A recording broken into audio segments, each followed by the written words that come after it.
El tema, como les digo, se llama soberanía. A ver, levantemos la mano, ¿quién sabe correctamente y con toda seguridad qué significa la palabra soberanía o soberano? Ah, muy bien, pero veo algunos que todavía están así como, no sé muy bien qué significa, ¿verdad? Bueno, primero vamos a irnos a la palabra, porque ahí hay un consejo de Dios. La palabra algunos le llaman, ¿verdad?, el consejo de Dios, porque realmente a través de la palabra el Señor nos da mensajes para que vivamos correctamente, pero sobre todo porque Él quiere que vivamos bien y que tengamos bendición. Y uno de esos consejos lo vamos a encontrar en el libro de Deuteronomio. Váyanse a Deuteronomio al capítulo 4, versículo 39. Deuteronomio. Y los que no trajeron la Biblia, pues no trajeron la Biblia en papel, le pueden ver aquí en la pantalla, está el texto de la cita, pero sería bueno que ustedes lo ubiquen. Y dice así en Deuteronomio 4:39, fíjense bien cómo dice, por eso le puse al título, reconoce y considera. Y así empieza este versículo, reconoce y considera seriamente hoy que el Señor es Dios, arriba en el cielo y abajo en la tierra, y que no hay otro.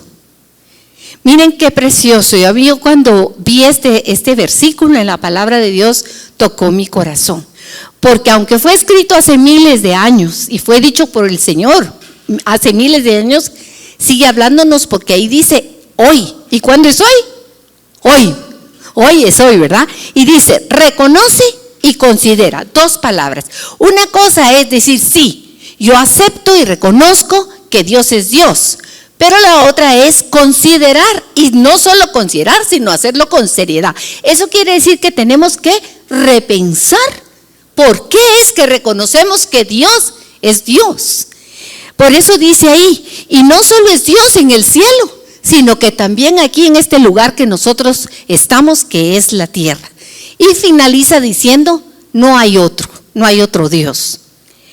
Y si nosotros nos vamos a la historia, resulta que Moisés en este texto, Moisés está, por eso se llama Deuteronomio.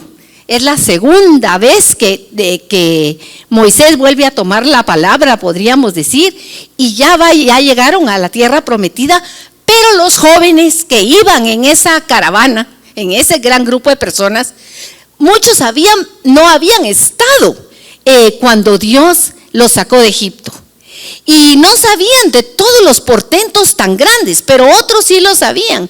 Pero ¿saben qué? La memoria es un problema para nosotros. Aún los que somos de buena memoria, de repente nos pasa que nos cuentan algo y decimos, ay, ya no me acordaba. ¿Les ha pasado? Porque no podemos archivar todos los recuerdos. Entonces Moisés lo que está haciendo aquí es traer a la memoria a todo ese pueblo que le estaba escuchando lo que Dios había hecho. Y fíjense que empieza lo primero por recordarles que ese Dios que está diciendo que piensen bien quién es Él es un Dios que se ha dado a conocer a ellos. Y aquí yo te hago una pregunta, ¿tú conoces al Señor? ¿Se ha dado a conocer Dios a ti? Porque fíjense que Él dice que Él se dio a conocer a este pueblo por medio de hechos poderosos. O sea, cuando ellos estaban en Egipto, estaban esclavizados, no tenían derechos, eran totalmente esclavos, pasaban hambres, pasaban necesidades, tenían problemas y no había quien los ayudara a resolverlos. Estaban completamente en una situación de mucho dolor, de opresión y de sufrimiento. Y lo que viene Dios antes de liberarlos es decirles cómo Él lo va a hacer. Y no solo les dice cómo lo va a hacer, sino que se manifiesta con hechos poderosos. Como por ejemplo, cuando ellos en Egipto vieron que el río Jordán se convirtió en sangre. ¿Se recuerdan de esa historia ustedes? ¿Y qué otro hecho poderoso hizo? A ver, ¿quién se recuerda de otro hecho poderoso? Que abrió el mar cuando salieron de Egipto y llegaron a las orillas del mar. Pero ¿qué otros hechos hizo en Egipto? Acuérdense de las 10 plagas. Apareció un día que se llenaron de ranas en todo Egipto, pero en las casas del pueblo de Dios no había ni una. Se llenaron todos de piojos y todos los israelitas no tenían piojos. O sea, Dios les estaba mostrando su poder. en relación a los demás, pero les estaba mostrando a ellos su amor y su protección. Y esto es lo que se los está recordando Moisés en este momento a todos los que estaban ahí escuchándole. También él les recuerda que ese Dios que los sacó de Egipto, que les mostró esos hechos poderosos, no los dejó solos, porque Dios se pudo haber ido al cielo y decir, bueno, ahora ya están del otro lado, ahora vean ustedes cómo llegan al otro lado. Pero no, se recuerdan que cuando estaban en el desierto, el Señor en el día era como una nube sobre ellos que les daba sombra, que los refrescaba. Pero no solo eso, la nube se iba moviendo y a ellos eso les servía como una guía.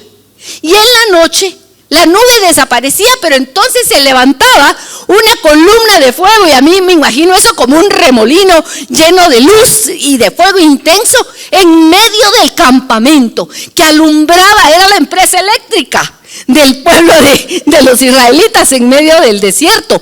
Entonces Moisés se lo recuerda y le dice, acuérdense, Dios no solo nos sacó con hechos poderosos, Dios nos mostró el camino, estuvo con nosotros estos 40 años y mostrándonos. Y también, miren, les dice, es un Dios que nos ha dicho cómo quiere que seamos nosotros. Porque cuando ellos llegaron al Sinaí, esa montaña que dice que cuando se acercó Moisés a la montaña tronaba, relampagueaba.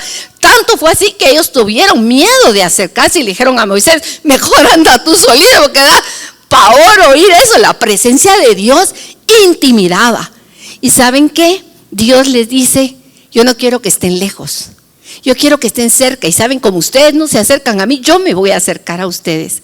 Y les muestra cómo hacer la tienda del tabernáculo. ¿Se recuerdan? No muy se recuerdan. Voy a cambiar de prédica. Se recuerdan del tabernáculo. Hace una tienda y lo importante es que esa iba a ser la casa donde Dios quería habitar en medio de su pueblo. Ahí puso Dios un lugar especial, el lugar santísimo, donde Él quería ir. Entonces, ahí va siempre Dios con ellos. Es un Dios cercano. No es un Dios que está lejos. Ciertamente Él está en el cielo, está en la tierra, está debajo de la tierra.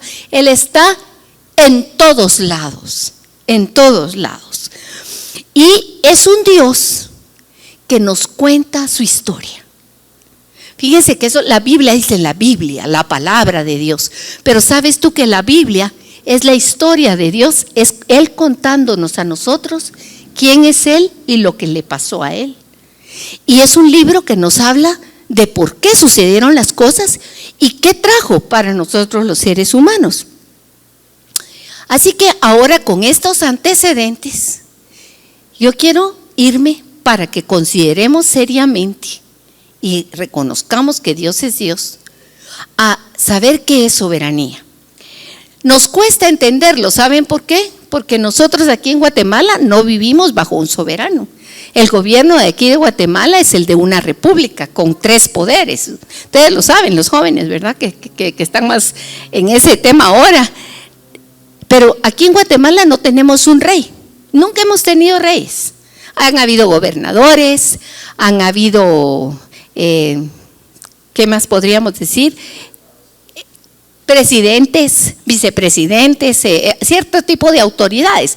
Pero la palabra soberano se refiere específicamente a reyes, porque el término soberanía es una palabra que significa gobierno.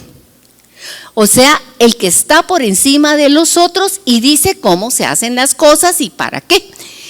Pero además de gobierno, no solamente está ahí porque alguien lo puso, él ya estaba, nadie lo eligió, ahí no valieron los votos de mayorías, nada. Es por derecho el rey. Tiene poder, pero no un poquito de poder, sino todo el poder y toda la autoridad para que se ejerza lo que él disponga. Es majestad también, que habla el supremo. Majestad habla de alguien que está por encima de los demás. Es una posición y también significa jefe, líder, estar a cargo. Y en cuanto se refiere a Dios, la palabra soberanía quiere decir que Él tiene la capacidad, no solo el nombre, porque alguien puede decir, yo soy don fulano, pero don fulano no tiene nada para que nadie lo reconozca como tal. No sé si me entienden. Pero Dios, cuando dice yo soy, Él verdaderamente no solo lo dice y no solo tiene el nombre de Dios, sino que Él tiene el poder de ejercerlo, esa autoridad, y puede hacerlo, ¿verdad? Y poner en marcha su voluntad y supremacía. Como seres humanos nosotros no alcanzamos a imaginarnos cuán grande es el poder de autoridad de Dios. Tal vez lo que más alcanzamos es en un rey. Por ejemplo, ahora no tanto como en el pasado, los reyes sí tenían una autoridad bastante grande, hasta sobre la vida de las personas y sin tener que darle cuentas a nadie. Pero esos reyes con el tiempo han ido desapareciendo y cada vez los países se rigen más por una democracia. Pero Dios no es demócrata. No es Él el demócrata ni populista, ¿verdad? Dios es Dios y nos cuesta entender un poco cómo es que Él o cuánto es su poder y cuánto es su autoridad. Pero como les dije, la Biblia es su historia. Así que Él ahí nos dice un poquito para que podamos comprenderlo. Él dice que Él es el Señor del cielo y de la tierra. O sea, su dominio va más allá de un país o de unas fronteras. No hay lugar donde Él no tenga el mando, ni sea el dueño. Segundo, Él tiene la autoridad y el poder para hacer lo que, perdonen la expresión, para que lo que se le dé la gana. Mire, a mí se me da la gana de muchas cosas. Yo quisiera irme al Japón, por ejemplo. He pensado en algunas oportunidades. Me gustaría y me daría la gana de irme a Australia. ¿A dónde te daría a ti la gana de irte? Hay muchos lugares, ¿verdad?, donde a veces pensamos, pero nunca podemos. Porque no tenemos o la plata, o no tenemos el tiempo, o no nos dejan. Por ejemplo, los niños no pueden hacer todo lo que ellos quieren, ¿verdad? Tienen que pedir permiso a su mamá y a su papá, ¿verdad? Y no crean, yo también tengo que pedirme permiso a mi esposo a veces. No puedo hacer lo que yo quiero siempre. Y a veces, aunque tenga el permiso, no tengo los recursos. Así que yo no puedo hacer todo. Pero Dios, Él no tiene ninguna limitación para hacer su voluntad siempre, ¿verdad? Y nadie puede disuadirlo. Cuando Él dice, esto así es, así es. Nadie le va a decir, mira, no me gusta eso, mejor lo cambias. ¿Por qué no me haces más canchita, o me haces más altito, o me haces menos flaquita, o me haces menos gordito? Él ya dijo, así son las cosas, así como yo quiero va a ser. El día va a ser de día, va a haber un sol, y en la noche va a ser oscuro, y van a haber estrellas, y va a haber luna, y el mar va a estar hasta aquí. Él pone todo como Él desea. Vámonos a Isaías, acompáñenme en la Biblia. Isaías 46, del versículo 9 al 10, hay una cita que es Dios el que está hablando. Y nos dice que nos acordemos. Miren, pongamos para atrás el cassette, volvamos la mirada. Acuérdate de los hechos pasados, desde los tiempos antiguos, porque yo soy Dios, y no hay otro Dios, y nada hay semejante a mí. Dios está haciendo una declaración de quién es Él, y eso nos ayuda a entender quién es el soberano. Primero nos dice que volvamos al pasado, y cuando nos habla del pasado aquí, no está hablando del día de ayer, ni de hace un mes, ni de hace un año, sino que nos está diciendo que nos vayamos a la eternidad, antes de que existiera nada. Antes, esa es la eternidad pasada. Y en esa eternidad pasada, en los tiempos antiguos, cuando no existía nada, Él ya era Dios. Yo soy Dios, y no hay otro Dios, y nada hay semejante a mí. O sea, no les puedo compararme, no puedo darles un retrato mío porque no tienen un punto de referencia, ¿verdad? Eso es lo que está diciendo. Ustedes no me pueden imaginar. Solo les digo que desde antes de que existiera nada, yo ya era, y nadie hay igual a mí. Y luego dice, siendo ese Dios que no hay nadie como yo, incomparable a mí, yo les digo lo que va a venir en el futuro. Yo lo anuncio antes de que suceda todo. Desde el principio yo ya sé cómo van a ser las cosas. Dios sabe todo. Eso es lo que conocemos como la omnisciencia. Y desde la antigüedad, lo que aún no ha sido hecho. No había nada, no existía nada. Estaba Dios solo, pero Él ya sabía lo que iba a hacer, cómo iba a ser y a dónde iba a ir. Y tenía un plan y tenía un propósito. Y dijo, mi consejo, o sea, lo que yo quiero hacer, permanecerá. Lo que Dios decide, así es. Haré todo lo que quiero. Miren qué declaración tremenda esta que Dios le dio a Isaías y que la dejó escrita para que tú la consideres seriamente qué es lo que está diciendo Dios. Yo no soy un Diosito, mis hermanos, no pongan esa palabra Diosito en sus comentarios o en sus expresiones. No tenemos un Diosito, tenemos un Dios todopoderoso, majestuoso, excelso, grandioso, que lo sabe todo. Amén. Pero no se queda ahí. En el capítulo 44, retrocedan en su Biblia 2 capítulos, versículo 24, nuevamente el Señor dice algo tremendo acerca de sí mismo. Así dice el Señor, tu Redentor. Así dice el Señor que te ha comprado con su sangre preciosa, el que te levanta del fango cenagoso, el que perdona tus pecados y tus iniquidades, el que te salva, el que te levanta, el que te valora, porque como decíamos hace un momento aquí, tú eres valioso, te valora porque Él te dio un valor y dice, te formó desde el vientre, tú eres hechura de Dios. Y dice, yo el Señor que lo hago, que extiendo los cielos y que extiendo la tierra por mí mismo. Me gustó mucho compartir este versículo porque en esa soberanía, en esa grandeza de Dios y en esa voluntad de Dios, tú estabas incluido para ser alguien especial en sus manos. Tú no eres cualquier cosa.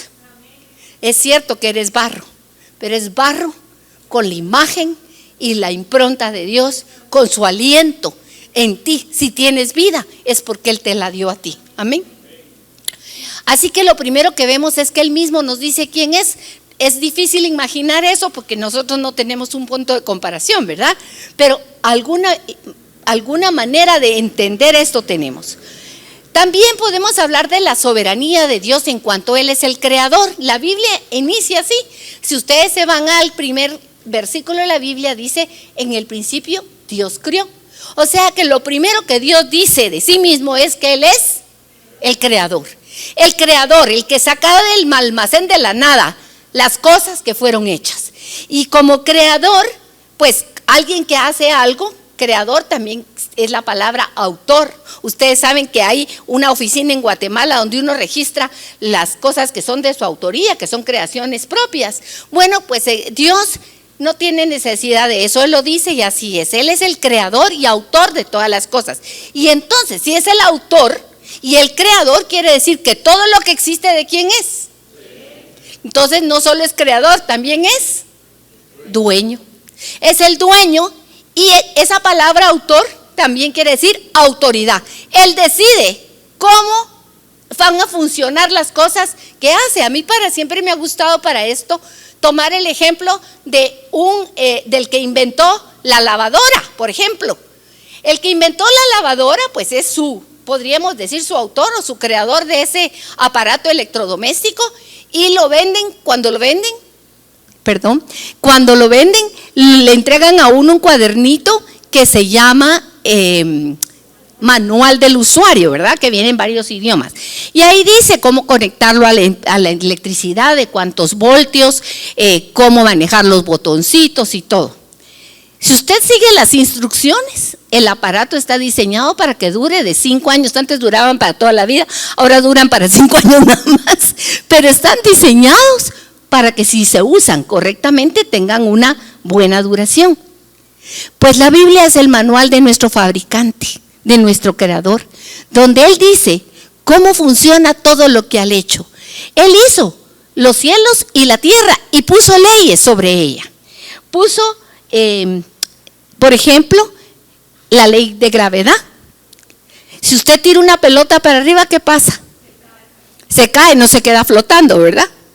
Le puso, por ejemplo, leyes a los peces. ¿Dónde pueden vivir los peces? No, yo no quiero que vivan en el agua, quiero que caminen. ¿Verdad que no? No, ya les puso que el lugar de ellos es el agua. A las aves les dio cierta potestad, que fue volar, les puso alas para que vuelen.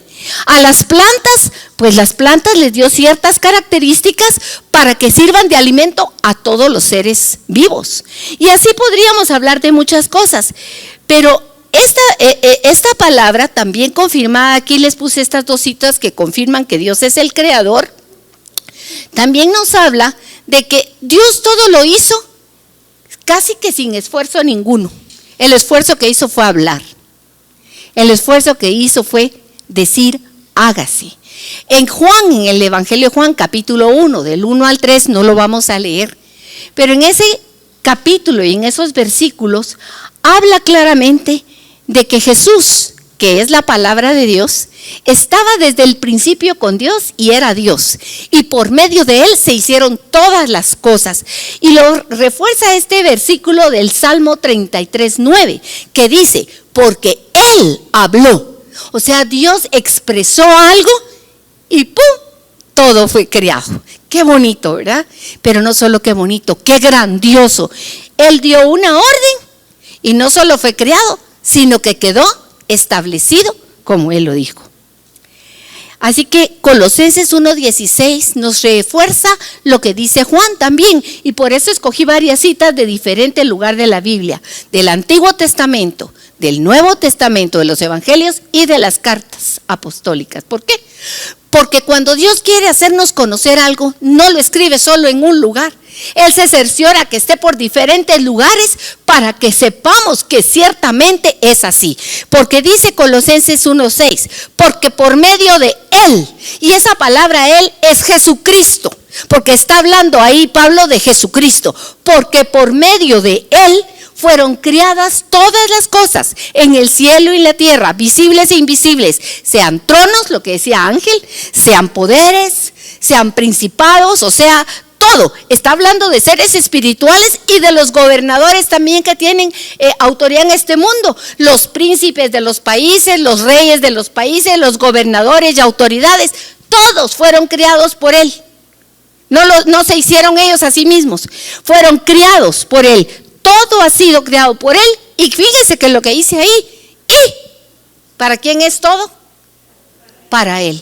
Todo le pertenece a Él. Porque Él es antes de todas las cosas, que por medio de Él forman un todo coherente. Hablando de la unidad de la última prédica de la semana pasada. Así que miren, aquí estos tres textos nos hablan de Dios el Creador, pero claramente nos establecen que su nombre es Jesucristo.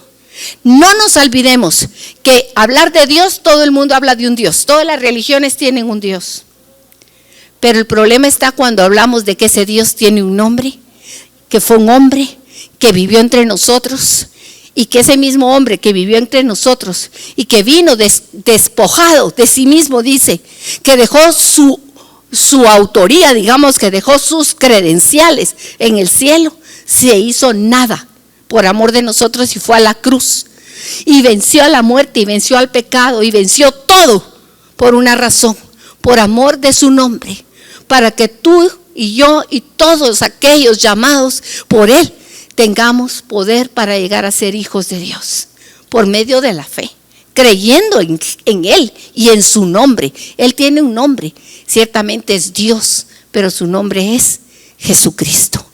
Amén. Él establece límites y leyes. Esa es otra de las características de un soberano. Le pone normas y dice, va a ser de esta manera o de otra manera. Como les decía, un ejemplo de la ley de gravedad.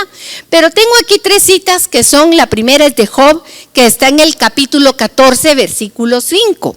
Y dice así, ciertamente sus días están determinados. Ciertamente, o sea, así es. Los días están determinados y el número de sus meses está cerca de ti. Le pusiste límites de los cuales no pasará.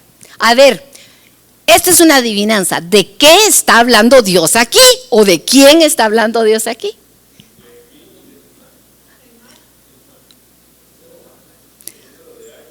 Amén. Está hablando de la vida humana.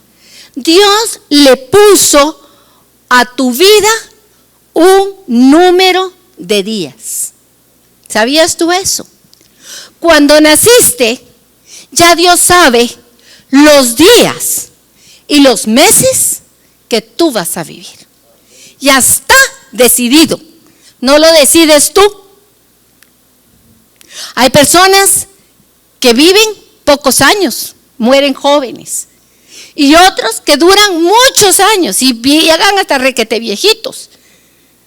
Pero la vida no la decide el ser humano. Dios lo ha decidido. Y Él dice aquí en este ciertamente, tus días están determinados, incluso tus meses. Porque Él te puso un límite del cual no pasarás. ¿Y sabes qué? Ese límite del cual no pasaremos es la oportunidad de las oportunidades para creer en Él o para no hacerlo.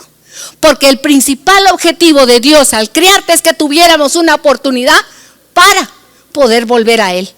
La mayor victoria en esta vida es creer en Jesucristo y por medio de creer en Jesucristo pasar de la muerte a la vida.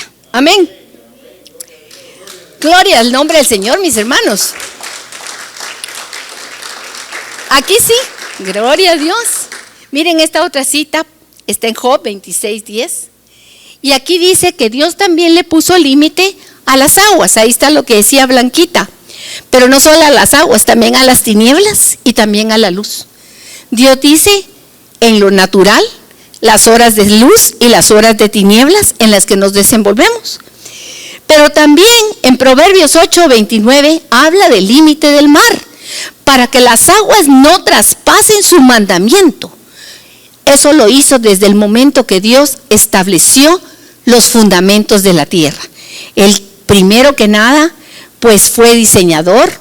Antes de hacer las cosas, Él ya sabía cómo las iba a hacer, cuáles iban a ser los límites, y lo determinó y lo trajo a la existencia. Y no solo lo trae a la existencia, hace que sean así las cosas. Y si, como vimos en el video, estaba el que estaba dando en el video y tenía la mano y tenía el mundo en la mano. ¿Qué pasa si Dios quita su mano? ¿Qué pasa si Dios quita tu mano de tu vida? Porque Dios es el que sostiene todo lo que Él ha creado. Él no solo lo crió, no solo le puso los límites, no solo dispuso cómo va a ser, sino que cada día lo sostiene con su misma esencia. Eso es maravilloso. Él es el soberano porque Él no solo crea, lo puede hacer, sino que tiene la autoridad y todas las facultades necesarias.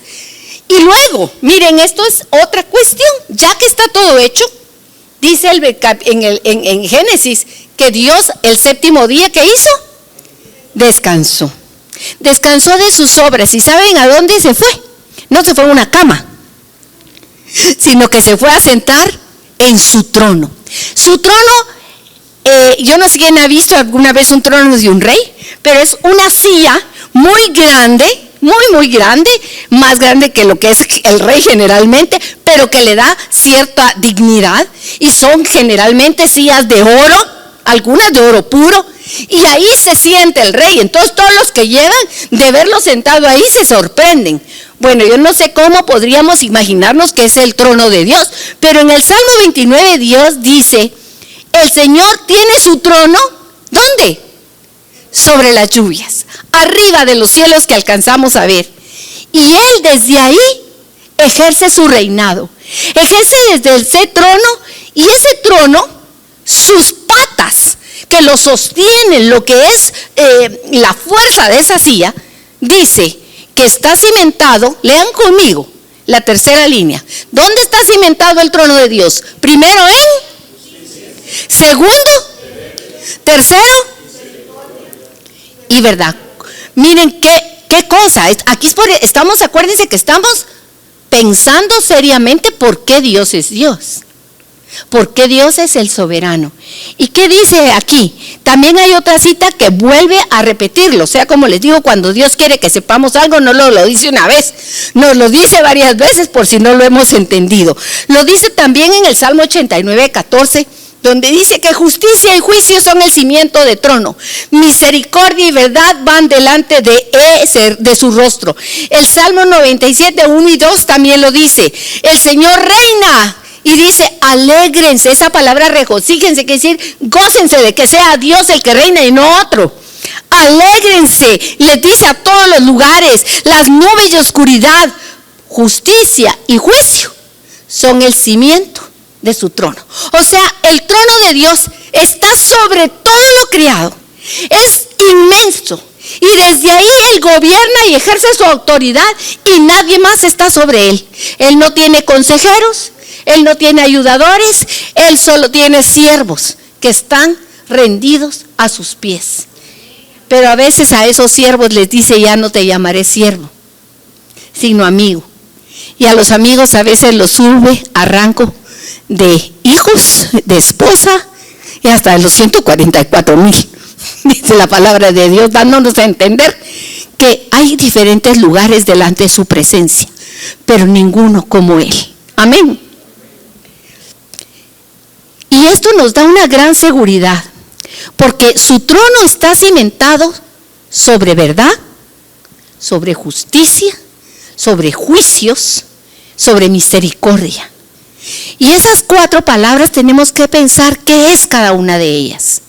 Cuando Él dice justicia, Él cuando gobierna, no va a gobernar haciendo algo que vaya en contra de su carácter. Dios es justo y Él da verdaderamente a cada quien lo que merece, lo que debe de tener. Sus juicios, cuando habla de juicios, son sus decretos, sus mandatos. Todos sus juicios son rectos. Ningún mandato de Dios busca un mal. Todo lo que Dios dice es para bien. Todo. Luego, verdad. Él no dice la verdad. Él es la verdad, que es diferente. Usted a veces dice la verdad, ¿verdad? Pero usted no es la verdad. Y a veces decimos otras cosas que no son verdad. Pero Dios en sí mismo, Él es la verdad. Por lo tanto, Él jamás puede decir una mentira, porque la verdad jamás se va a contradecir a sí mismo. Pero además de esas virtudes, esas cualidades de carácter de Dios, Dios también es misericordioso. Y esa palabra misericordioso quiere decir que Él siempre está con una cualidad de ver al que está por debajo de Él y no lo mira con desdén, no lo mira de menos, no lo rechaza, sino que Él es misericordioso, quiere decir que Él sabe que los que están de abajo de Él son menos y que necesitan de Él y de su ayuda para ser levantados.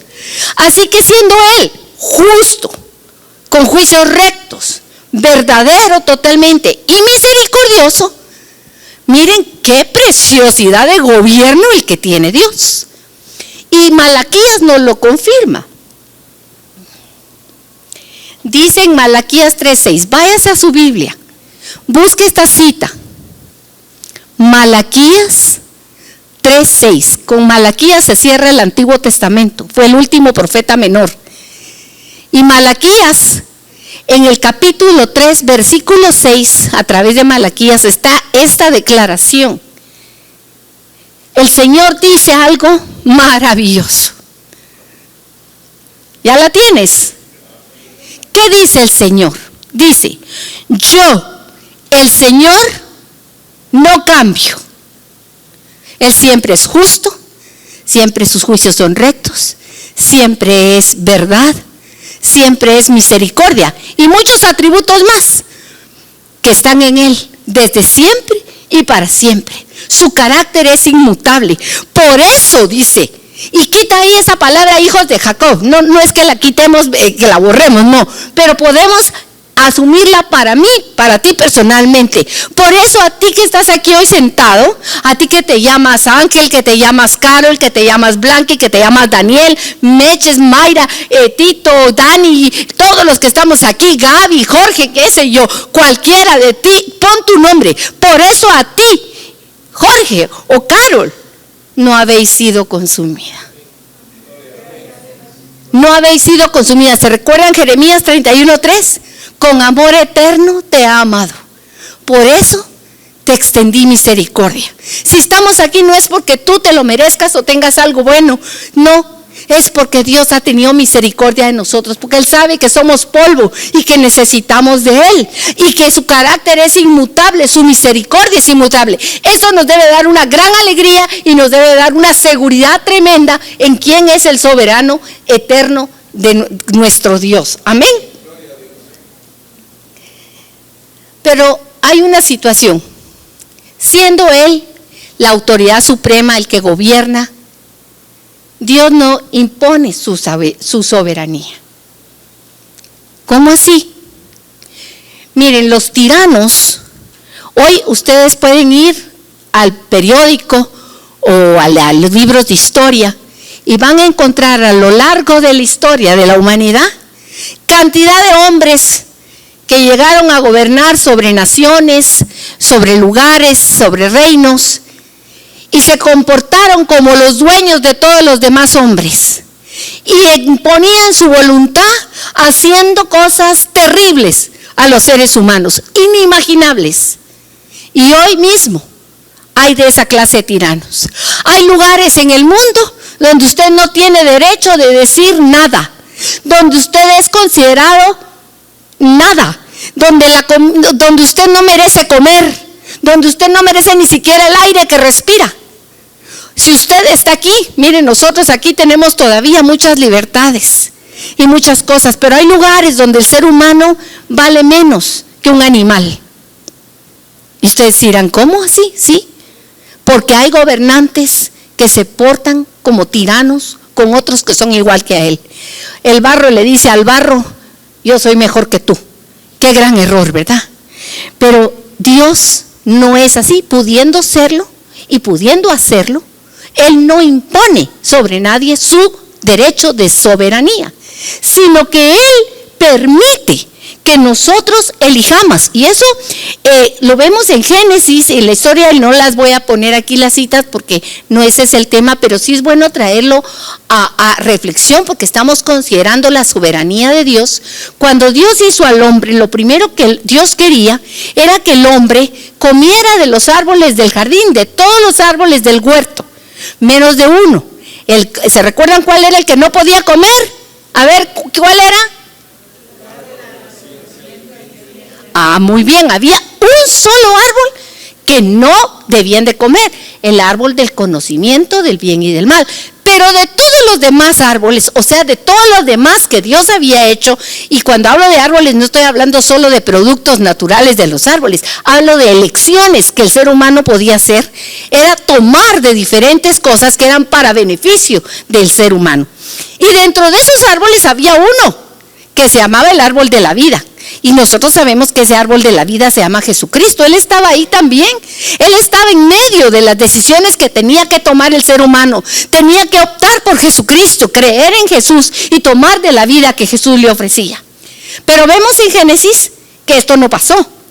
Dios quería que el hombre, tomando de todas las decisiones correctas y obedeciendo de no comer del árbol del conocimiento del bien y del mal, tuviera una autoridad delegada por Él sobre toda la creación.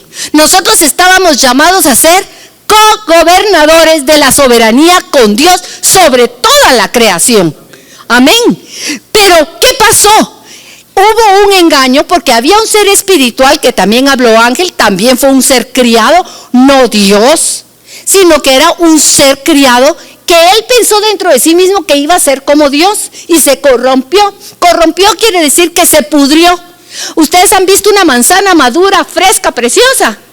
¿Qué pasa si usted la deja varios días y le entra un gusanito? Se pudre, se echa a perder, ¿verdad? Bueno, Satanás, el diablo, la serpiente antigua, como quieran decirles, el Luzbel, se hizo corrupto, porque él pensó, yo no quiero ser criatura, yo quiero ser Dios, y yo voy a subirme al trono de Dios y le voy a decir, Dios, quítate de aquí. Con todo lo que vimos antes, ¿ustedes creen que él podía hacer eso? No, le faltó un poquito le faltó. Dice que su sabiduría se corrompió pensando lo que no debía. Por eso tan importante que es guardar nuestros pensamientos, porque muchas veces nuestra sabiduría se corrompe por ideas extrañas que el enemigo mete en nuestra cabeza, a las que le damos vueltas y vueltas y repensamos hasta que hacemos lo que no debemos. Así que el diablo quiso subir hasta el cielo, pero cuando llegó, dice, ay pobrecito, se vino de picada, así como esos clavadistas, ¿verdad? Ni empezó lo que no había piscina, sino que se dio ¡pum!, directo al suelo. Y ¿saben qué? Cayó destrozado y se volvió un enojado, lleno frustrado, lleno de odio contra la humanidad, buscando vengarse de Dios. Se metió en el huerto de Dios y vino con el ser humano y le dijo, ¿sabes qué? No le hagas caso a Dios, no le creas. Dios es un mentiroso. Estoy parafraseando, pero si ustedes leen la historia van a ver que así es. El engaño del diablo fue hacer creer al hombre que Dios les había mentido. Y el hombre también le faltó sentido común. No consideró seriamente lo que Dios le había dicho. Y creyó en la serpiente. Puso su confianza en el diablo. Miren, esto es importantísimo, porque todo el asunto de la Biblia se trata de fe. ¿En quién pongo mi confianza? ¿En quién creo? O le creo a Dios o le creo al enemigo de Dios. O le creo a Dios o me creo a mí misma.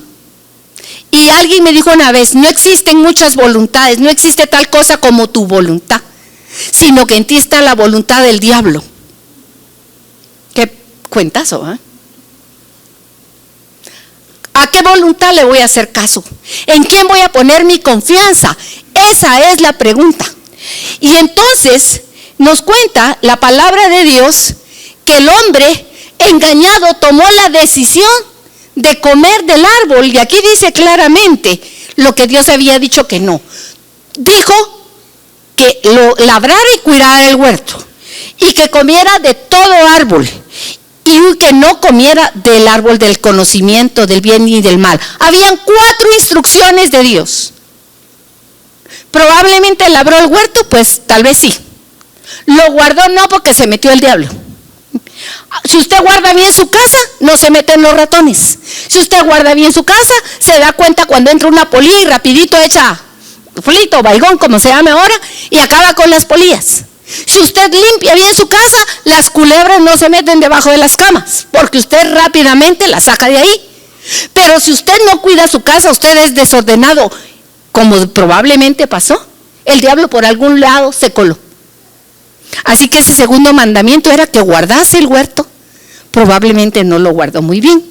Y tercero dice, tampoco comió de todos los árboles, porque si hubiera comido del árbol de la vida, de Jesucristo, el testigo fiel, el Rey eterno, ¿quién hubiera estado en su corazón? Cristo mismo. Y a él no podía enfrentarse Satanás ni lo hubiera engañado. Pero en contrario de eso, lo que sí hizo fue comer del árbol que le dijeron que no comiera. Así que vemos esa desobediencia, y el hombre, en lugar de seguir las instrucciones de Dios, decidió poner su confianza en Satanás y perdió aquel propósito inicial de Dios. Pero ¿saben qué? Dios no se quedó sentado, ay Dios mío, qué mal que se fueron mis hijos, ¿qué voy a hacer? Voy a hacer otros. No, Dios ya tenía un plan perfecto desde la eternidad.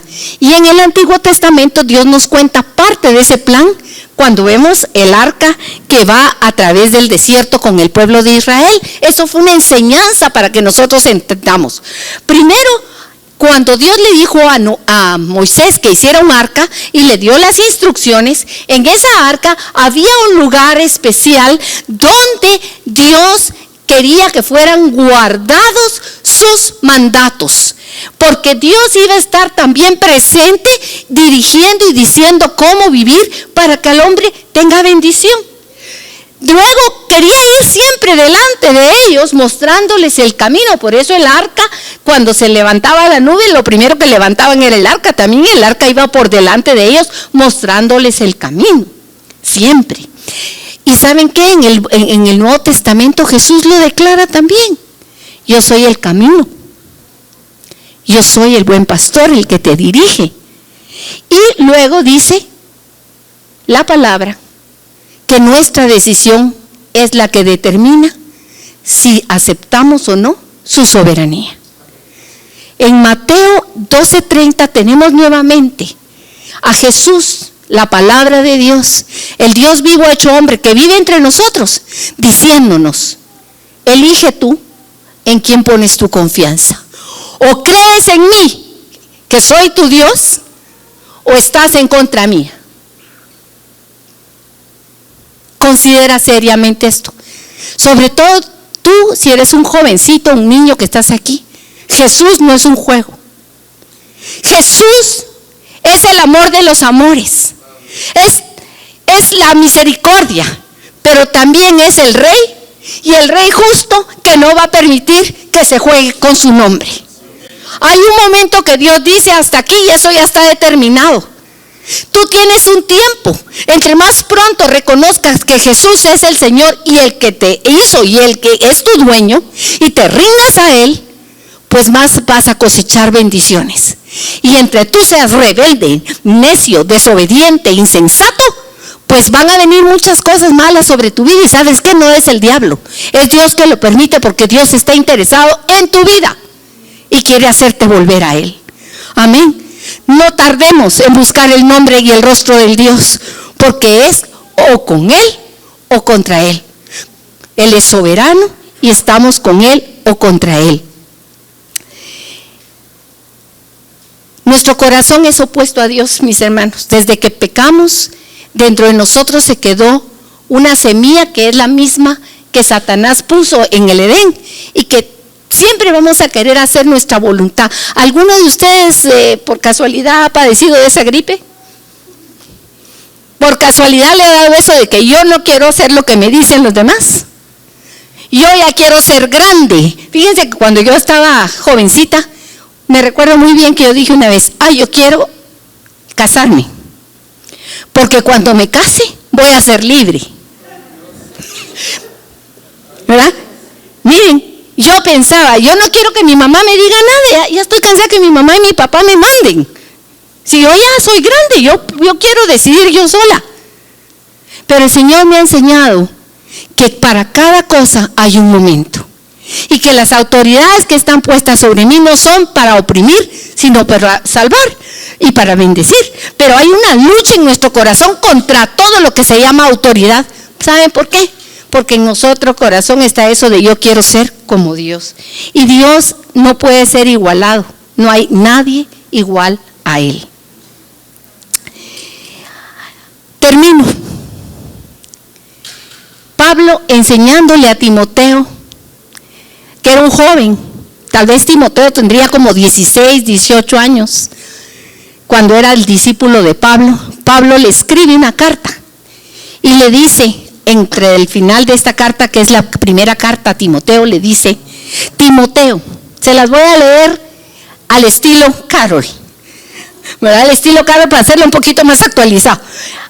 Antes, Timoteo, yo era uno que hablaba blasfemo, que hablaba re feo, decía cosas que caían muy feo sobre los demás, blasfemo, hablaba tan mal que ofendía a Dios, era un perseguidor de los creyentes y un insolente. Examina tu corazón. ¿Alguno de aquí? No levantes la mano. ¿Tu boca habla blasfemia?